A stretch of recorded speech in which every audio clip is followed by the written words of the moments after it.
On Being Servant of God jilid 3, keindahan yang menakjubkan dalam pengabdian. 1 Raja 19 ayat 1, ketika Ahab memberitahukan kepada Isabel dan segala hal yang dilakukan Elia perihal Elia membunuh semua nabi itu dengan pedang. Bacaan firman Tuhan terambil dari 1 Raja 19 ayat 1-15. Tidak ada yang lebih indah dan berharga selain daripada mengabdikan diri ini bagi kemuliaannya, meski tidak jarang harus berhadapan dengan berbagai situasi yang miris. Namun justru sila letak keindahan yang menakjubkan. Betapa tidak ketika kita membenamkan diri dalam pengabdian kepada Tuhan, kekurangan dan keterbatasan kita dengan mudah diubahnya menjadi berkat dan demonstrasi keagungan dan kemuliaannya.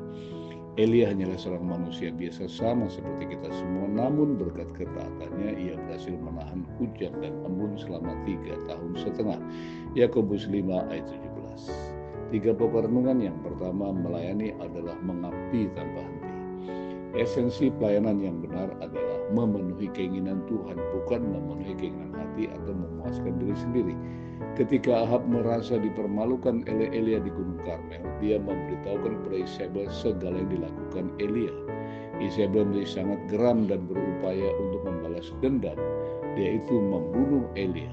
1 Raja 19 ayat 1-2. Akibatnya Elia pun menjadi sangat ketakutan dan segera melarikan diri. Dalam pelariannya Elia masuk ke padang gurun serta meninggalkan bujangnya. 1 Raja 19 ayat 4. Dalam keputusasaannya Elia pikir saat itu adalah akhir hidupnya dan juga akhir pengabdiannya kepada Tuhan. Ternyata tidak, sebab masih banyak tugas yang Tuhan percayakan kepadanya.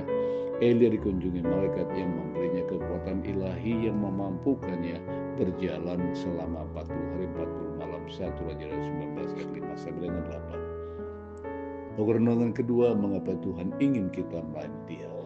Bagi Tuhan, kegagalan atau kelemahan Elia bukan hambatan untuk memakai dia guna menyatakan kemuliaannya. Tuhan mendatangi Elia dan menanyakan aktivitasnya. Elia pun berdalih dengan membenarkan dirinya di hadapan Tuhan. 1 Raja 19 ayat 9-10. Dengan tegas Tuhan menyatakan agar Elia segera keluar dari tempat persembunyiannya untuk mengatasi rasa takutnya. Tuhan meyakinkan Elia dengan mendemonstrasikan berbagai perkara yang dahsyat untuk menyingkirkan ketakutan Elia dan membuktikan bahwa Tuhan adalah Allah yang dahsyat. 1 Raja 19 ayat 11. Apa yang Tuhan kehendaki atas setiap kita adalah agar kita mengasihi Dia dengan cara mengabdikan diri kita kepadanya dan menghormatinya. Tuhan tidak menghendaki Elia diperbudak oleh ketakutan, tetapi Tuhan memanggil Elia untuk melayani Dia serta menghancurkan pekerjaan si jahat. Yohanes 14 ayat 12. Pokok renungan yang ketiga, mengabdi berarti menyenangkan yang dilayani. Menyenangkan hati Tuhan tidaklah sulit, sebab Dia tidak menuntut kita melakukan apapun yang tidak kita mampu. Bahkan manakala kehendaknya melampaui kapasitas kita, kuasa yang dahsyat itu akan bekerja lewat kelemahan kita.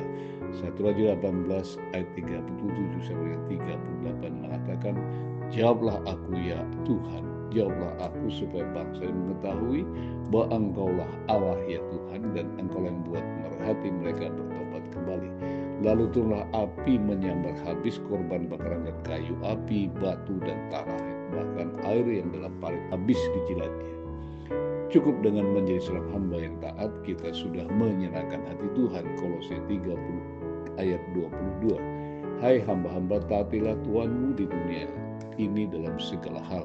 Janganlah di hadapan mereka saja menyenangkan hati mereka, tetapi melainkan dengan tulus hati karena takut akan Tuhan. Saya tutup dengan 3 closing statement. Yang pertama, baktikan seluruh hidup sebagai persembahan. Kolose 3:23, apapun yang kamu perbuat itu dengan segenap hati seperti untuk Tuhan dan bukan untuk manusia. Yang kedua, Kristuslah majikan kita dan kita adalah hambanya.